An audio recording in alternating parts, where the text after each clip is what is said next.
A romantic date night imploded the moment I called my wife difficult over a restaurant table. On Sunday, my wife and I were out for a date night. My sister was babysitting our 2-year-old daughter, so we had the night free. I had been busy with some friends in the afternoon, so I texted my wife to make reservations at the restaurant, and a few minutes later she confirmed it was done.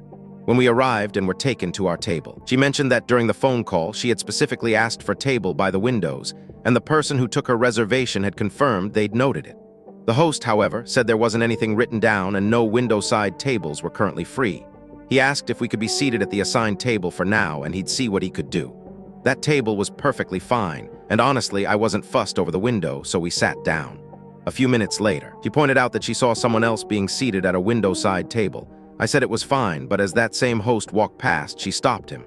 She explained that she'd just seen someone seated at a window table and that we were supposed to be first. He said he'd check it out. Once he left, I made sure to wait until he was out of earshot before saying, "It's our date night, let's not be difficult."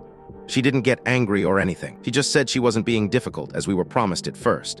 A few minutes later, the host returned and took us to a window-side table. We ended up having a great night. Later that night, when we were in bed, I said it had been a great night. She replied, "Yeah, despite me being difficult," and seemed a bit put off by what I had said. I clarified that I only meant our night would be good regardless of where we sat, so it wasn't a big deal. She countered, asking how she was in the wrong. She argued that we were promised a particular type of table, and she was simply holding them to their word, adding that I was blaming the person who had been wronged. I said, "Okay." I didn't see the point in pushing it and apologized for my remark. We're planning another date night this weekend, and I just recalled her being mad at me for what I had said. So I was just wondering if I was the asshole that time. Was calling her difficult a fair assessment?